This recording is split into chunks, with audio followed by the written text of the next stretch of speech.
नमस्कार, मी सरोज. मराठी फूड कल्चरमध्ये आपल्या सर्वांचे खूप खूप स्वागत आहे. आज आपण उपवासाचा असा पदार्थ बनवणार आहोत जो पदार्थ बनवण्यासाठी कुठल्याही एक्स्ट्रा साहित्याची गरज नाहीये किंवा कुठलंही साहित्य भिजवण्याची गरज नाहीये. तर तो पदार्थ म्हणजे उपवासाचे आप्पे. चला तर मग जराही वेळ न घालता रेसिपीला सुरुवात करूयात. उपवासाच्या आप्प्यासाठी इथे मी घेतली आहे 1 वाटी भगर आणि अर्धी वाटी साबुदाणे. आता आपल्याला हे दोघंही साहित्य भाजून घ्यावे लागणार आहे. तर त्यासाठी मी इथे गॅसवर एक पॅन ठेवला आहे. त्यामध्ये हे भगर आणि साबुदाणे आपल्याला भाजून घ्यायचे आहेत. बऱ्याच भागामध्ये भगरला वरई किंवा उपवासाचा तांदूळ असं देखील म्हटलं जातं. आता आपण हे दोघं व्यवस्थित भाजून घेणार आहोत. यामधील आपल्याला फक्त थोडंसं मॉइश्चर रिलीज करायचं आहे, त्यामुळे दोघंही साहित्य छान कुरकुरीत होतात आणि ते आपल्याला घरच्या घरी मिक्सरमध्ये दळता येतात. तर आप्प्यासाठी भगर आणि साबुदाणा इथे माझा भाजून झालेला आहे. आता याला थंड झाल्यानंतर मी याला मिक्सरमधून दळून घेणार आहे. तर आप्प्यासाठी साबुदाणा आणि भगरचं पीठ मी इथे दळून घेतलेलं आहे मिक्सरमधून. आता आपले आप्पे छान मऊ लुसलुशीत व्हावे म्हणून मी इथे हा एक मोठा बटाटा आणि या 2 मिरच्या मिक्सरमधून बारीक करून घेणार आहे. तर हे साबुदाणा आणि भगरीचं पीठ मी एका बाउलमध्ये काढून घेतलेलं आहे. आता इन्स्टंट आप्पे करतोय तर त्यासाठी आपल्याला लागणार आहे 3 ते 4 टेबलस्पून दही आणि मग जो बटाटा आणि मिरची मिक्सरमधून वाटून घेतला होता तो यात आपल्याला ॲड करायचा आहे. त्यानंतर हे एवढं मिश्रण आधी स्पूनने व्यवस्थित मिक्स करून घ्यायचं आहे आणि मग बटाटे बारीक करून घेतलेल्या मिक्सरच्या भांड्यात पाणी टाकून ते मी इथे मिक्स करून घेणार आहे.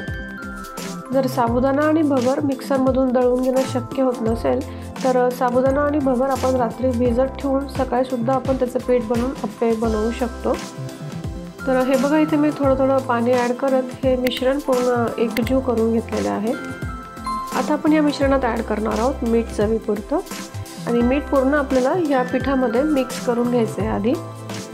आता आपले आप्पे छान मऊसूत आणि जाळीदार होण्यासाठी मी इथे काय करणार आहे, अगदी पाव चमचा खाण्याचा सोडा घेते आणि त्यामध्ये थोडंसं पाणी ॲड करून ते मी ह्या मिश्रणात ॲड करून घेणार आहे आणि मग व्यवस्थित छान असं फेटून घ्यायचं हे आप्प्याचं बॅटर. तर हे बघा, आप्प्यासाठी आपल्याला अशी कन्सिस्टन्सी लागणार आहे बॅटरची. खूप घट्टही नाही आणि खूप पातळही नसायला पाहिजे आपल्याला हे बॅटर.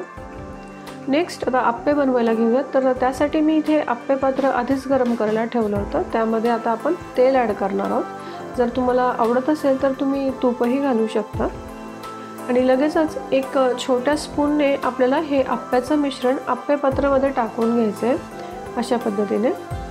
तर संपूर्ण आप्पे पात्रामध्ये बॅटर आपलं घालून झाल्यानंतर हे आप्पे पात्र आपल्याला एक 5 मिनिट झाकून घ्यायचं आहे. फक्त गॅसची फ्लेम इथे आपल्याला लोच ठेवायची आहे. आता इथे 5 मिनिट झालेले आहेत. आप्पे पात्र उघडून बघूयात.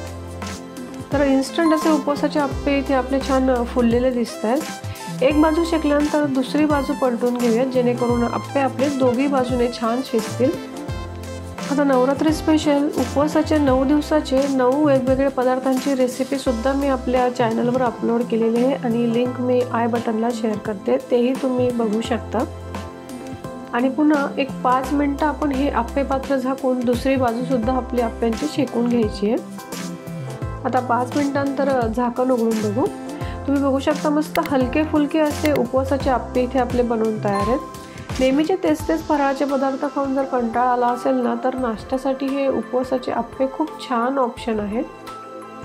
तर झटपट असे फक्त भगर आणि साबुदाणा वापरून इथे आपण हे उपवासाचे आप्पे इथे बनवले आहेत. हे बघा, तुम्हाला दाखवते मी किती छान जाळीदार आणि मस्त फुललेले आहेत आपले आप्पे. तर इन्स्टंट असे उपवासाचे आप्प्याची रेसिपी तुम्हाला कशी वाटली हे कमेंट बॉक्समध्ये नक्की कळवा आणि रेसिपी आवडल्यास लाईक करा, शेअर करा आणि चॅनलवर नवीन असाल तर नक्की सबस्क्राईब करा.